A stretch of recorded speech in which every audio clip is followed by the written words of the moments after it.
ஊருக்குள் காதல் ஜோடி மர்ம மரணம். காதலர் தினத்தன்று நடந்தது என்ன? இந்த வீடியோல விரிவாக பார்க்கலாம். Welcome to the KTV. இது கிரைம் டாக் வித் பவானிஸ்ரீ.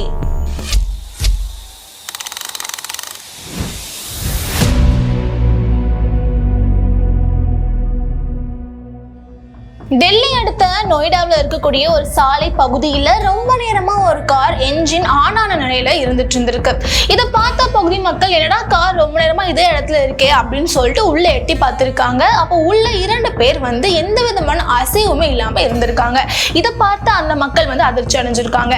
அந்த கார் உள்பக்கமா பூட்டப்பட்டிருந்திருக்கு. உடனே என்ன பண்ணிருக்காங்கன்னா போலீசாருக்கு தகவல் தெரிவிச்சிருக்காங்க. தகவல் கிடைச்சதும் சம்பவ இடத்திற்கு வந்த போலீசார் அந்த காரோட கண்ணாடியை உடைச்சு பார்த்திருக்காங்க. அப்போ உள்ள ஒரு இளம் பெண் மற்றும் இளைஞர் இரத்த வெள்ளத்துல இருந்திருக்காங்க.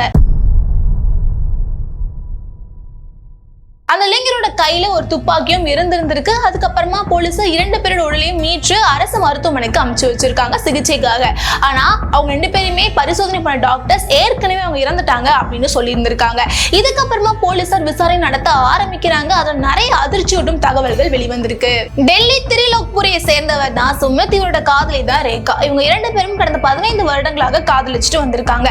ஆரம்ப காலகட்டத்தில் 2 பேர் வீட்லயுமே ஓகே தான் சொல்லி இருந்திருக்காங்க. ஆனா நாட்கள் ஆக ஆக ரேகா இவங்களோட காதலுக்கு எதிர்ப்பு தெரிவிச்சு இன்னொரு நபரோட ரேகாவுக்கு திருமணம் முடிவு பண்ணி அவசரம் நிச்சயதார்த்தம் பண்ணி வச்சிருக்காங்க. 15 வருஷமா ரேகாவை உயிருக்கு உயிரா காதலிச்சுட்டு வந்த சுமித் இந்த விஷயத்தை ஏற்றுக்கொள்ள முடியாம தவிச்சிட்டு வந்திருக்காருன்னு சொல்லப்படுது. இதனால அவர் ஒரு கொடூர திட்டத்தை தீட்டியிருக்காரு. இந்த நிலையில காதலர் தினத்தன்று ரேகாவை இந்த விஷயங்கள்லாம் பத்தி பேசணும் அப்படின்னு சொல்லிட்டு இவர் காருக்கு கூட்டிட்டு போயிருக்காரு.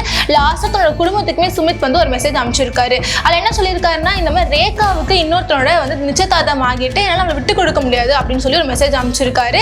அதுக்கப்புறமா தான் மறைச்சு வச்சிருந்த துப்பாக்கினால ரேகாவும் சுட்டுட்டு தானும் அந்த துப்பாக்கினால சுட்டு தற்கொலை பண்ணிருக்காரு அப்படின்றது போலீஸோட விசாரணையில தெரிய வந்திருக்கு. போலீசார் இனிமே விசாரணை நடத்திட்டு வராங்க. ரேகா மற்றும் சுமித்தோட போன்களையுமே ஆய்வு பண்ணிட்டு வரதா சொல்லப்படுது. ஆரம்ப காலகட்டத்துல ரேகாவோட பேரண்ட்ஸ் உங்களோட காதலுக்கு ஓகே தான் சொல்லி இருந்திருக்காங்க. ஆனா என்ன நடந்துச்சுன்னு நமக்கு தெரியாது, அவங்க வேணாம் அப்படின்னு சொல்லி மறுத்து இருந்திருக்காங்க. சுமித் தற்கொலை தான் ஒரே தீர்வு அப்படின்னு சொல்லி அவர் இந்த விஷயம் பண்ணது மிகப்பெரிய தவறு, வேற ஏதாவது வழி இருக்கா அப்படின்றத அவர் யோசிச்சிருந்திருக்கலாம். என்னைக்குமே தற்கொலை அப்படின்றது எந்த விஷயத்துக்குமே ஒரு தீர்வாகாது.